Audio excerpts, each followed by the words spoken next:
And when I talk about one of the projects for European Blind Union, I will talk about one of our initiatives to encourage people to engage. And I think if you take, for example, Dennis, and we didn't realise, but I knew Dennis a long time ago when he started to lose his sight. He didn't remember me, I don't think. I was just insignificant. But I was there trying to help him. But people, particularly older people, he's only a young man. He certainly was much younger then. If you're trying to cope, not only with old age, but with failing sight, the last thing you want to do is to be part of an organisation, on a committee, reading papers, going to meetings. So you have to overcome that challenge. The other challenge is, if you've lived for 85 years in the sighted world as a sighted person, are you suddenly want to change and suddenly be in the blind world with all those blind people? Probably not. So we have to overcome that challenge if we're going to involve elderly, blind and partially sighted people.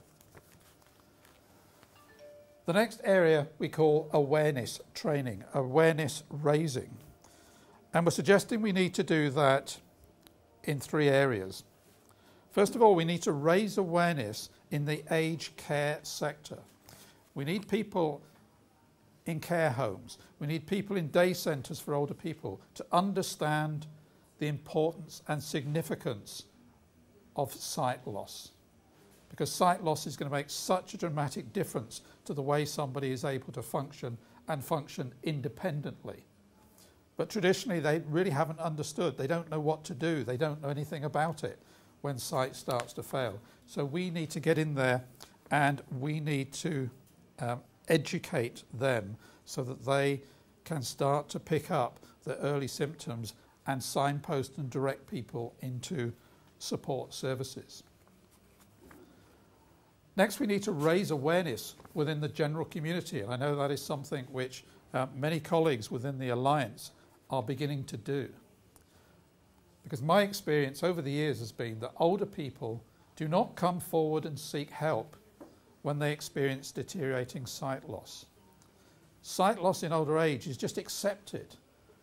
It's getting old. Things start failing. And you don't do anything about it. You don't come forward. You don't seek help. So we have to start to educate people to say, don't put up with it. Don't accept it, because there are things which can be done. There are now treatments. There are now effective forms of support and rehabilitation that can improve and retain your quality of life. And what really gets to me, and I think one of the most important areas of awareness raising, is in sight loss service providers. Because I think that so much of what people like me and organisations that I represent deliver for older people are based on skills which were developed for younger people. Long cane mobility with a white cane was developed after the Second World War for young, fit, active veterans who lost their sight, who wanted to remain mobile. It wasn't a skill that was designed for older people who have other frailties. So we have to remember and take into consideration and understand these other comorbid conditions, whether it's mental, whether it's sensory, whether it's cardiovascular, or whether it's to do with physical movement. So our programs and our support must be designed to meet the needs of older people and not the blind and partially sighted population in general. As I said at the beginning, addressing social isolation is one of the biggest challenges. The people I work with, this is the most important area, because the majority of older people who lose their sight, they live alone. They stop being mobile, they cut off from their social contacts, and they become more and more isolated. One of the programs that you'll see within the resource pack is an excellent program developed in Holland. A lot of good things come out of the Netherlands, and Friendship Enrichment Program is one of those. And it's a very simple, really, 10-week program which enables older people to work through an understanding of their social network. so that they can regain the confidence to re-engage with that social network. It might be having coffee with their neighbour.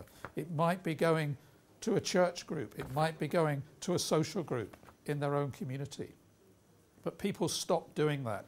And an excellent example was of an elderly gentleman. Spent all his life fishing. That was his hobby. And he went fishing with his mates. And when he lost his sight, he stopped going fishing with his mates. Through the group, he started to explore. And he started to think, well, why did I stop? Well, I didn't want to be a burden. They would have to take me. They would have to look after me.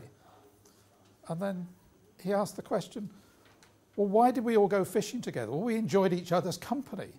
I know things about fishing that they don't know about fishing.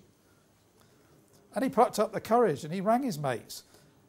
And they were delighted to hear from him. They were really upset that he stopped going with them. But he had just lost that confidence. He had just lost that ability because he thought that he was going to be a burden on them.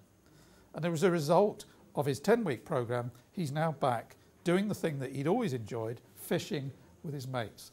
And that's really what we need to be doing to address social isolation. We need to get people out there engaging and being part of the community which they've been a part of for the first 85 years of their life.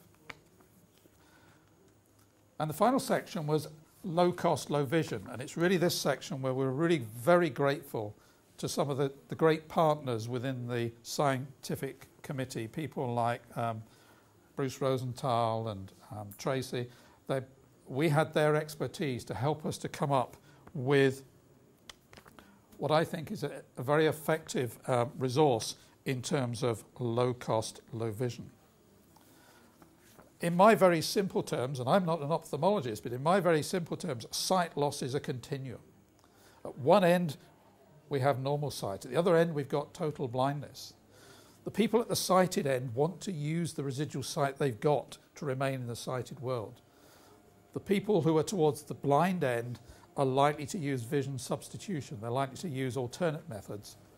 And we've got a very confused group in the middle who don't know where they are because they use a combination of methods. Sometimes they use non-visual methods, sometimes they use visual methods, and it's confusing for them and it's confusing for the people around them. But much of what we want to do for people with age-related sight loss, because they retain good residual sight, is to help them to use that residual vision in an effective way so they remain within the sighted world that they've always been part of. And again, I'm a very simple person. There are three very, very simple things that we focus on. Big, bright, and bold. Big. We know that we can't see it if it's smaller. We know we can't see it if it's too far away. So it's all about bringing things closer, making things bigger, magnifying them. We know we can't see so well when we're in darker conditions, when the light isn't so good. And unfortunately, as we get older, the older we get, the more light we need. Somebody aged 60 requires 3 times more light than somebody aged 20. So we need to look at how we can use natural daylight, where people sit, what kind of environment they're in, how we can use artificial light to bring it in closer, but also about how we understand decoration, because most of the light in a room is light which is reflected off light ceilings or light walls. It's very different in an older person's home where they have dark wallpaper or dark curtains or dark furniture that just absorbs the light. Bold. We can see things because it presents as strong tonal contrast against its background.